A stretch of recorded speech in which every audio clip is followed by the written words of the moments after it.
दूसरा मौका। देव प्रताप और वीर सिरोही पब्लिक स्कूल की 9वीं कक्षा के सबसे शरारती लड़के थे। राजस्थान के हरे भरे पहाड़ी क्षेत्र में बसा सिरोही राज्य के अन्य सूखे और रेतीले शहरों से बिल्कुल अलग था। यहाँ की हरियाली और पहाड़ों ने इस छोटे से शहर को एक अलग पहचान दी थी।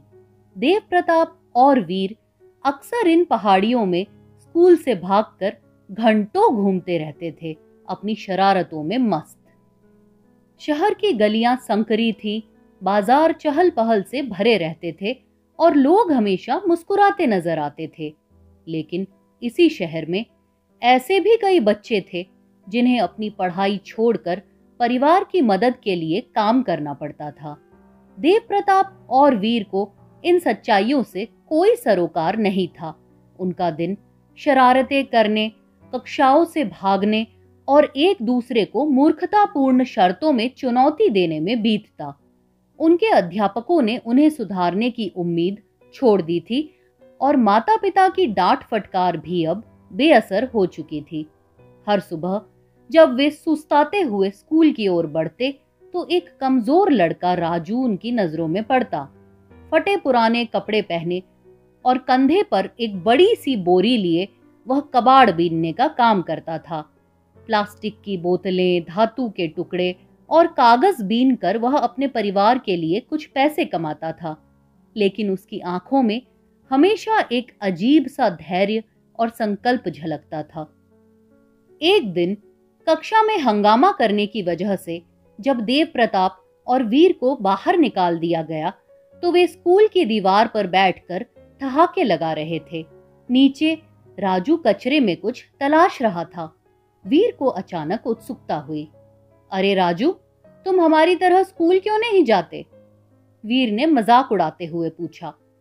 राजू ने एक टूटी हुई प्लास्टिक की बोतल उठाते हुए कहा, काश मैं जा पाता, लेकिन मेरे पिताजी बीमार हैं और मेरी माँ नौकरानी का काम करती हैं।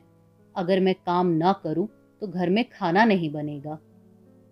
राजू की इन सीधी सादी बातों ने देव प्रताप और वीर को अंदर तक झकझोर दिया।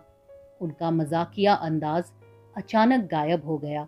बिना कुछ बोले वे उसे देखते रहे, जैसे पहली बार उसकी असली तकलीफ को महसूस कर रहे हों। उस शाम वीर के मन में राजू की छवि बार बार उभर रही थी। देव प्रताप भी खाने की मेज पर चुप बैठा रहा।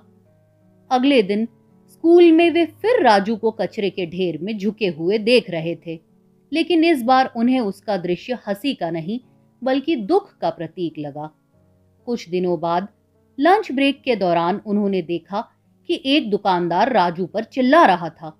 गलती से सब्जियों की टोकरी गिरा देने पर दुकानदार ने उसे डांट कर बुरी तरह बेइज्जत कर दिया। राजू की आंखों में झलकता अपमान देख देव प्रताप का गुस्सा उबल पड़ा। उसकी जिंदगी ऐसी क्यों है? वीर ने आहिस्ता से कहा। क्योंकि उसके पास कोई और रास्ता नहीं है, देव प्रताप ने जवाब दिया। लेकिन हमारे पास है। उस दिन दोनों दोस्तों ने अपनी जिंदगी को नए नजरिए से देखा। उन्होंने महसूस किया कि उनके पास परिवार, शिक्षक और शिक्षा जैसी अमूल्य चीजें थी जिनकी कद्र उन्होंने कभी नहीं की। अब वे पढ़ाई में ध्यान लगाने लगे। बदलाव आसान नहीं था, आदतें तुरंत नहीं बदली, लेकिन वे लगातार कोशिश करते रहे। धीरे धीरे उनके नंबर सुधरने लगे और शरारतें कम होने लगी। उनके अध्यापक, विशेष रूप से गणित की शिक्षिका श्रीमती शर्मा, उनकी मेहनत को देख मुस्कुराने लगी। इतना ही नहीं, देव प्रताप और वीर ने राजू की मदद करना भी शुरू कर दिया। वे उसे खाना लाकर देते, कभी कभी उसके परिवार के लिए राशन खरीदते, कभी कभार उसे अपनी पॉकेट मनी बचाकर दे देते और फुर्सत में उसे पढ़ना लिखना सिखाते।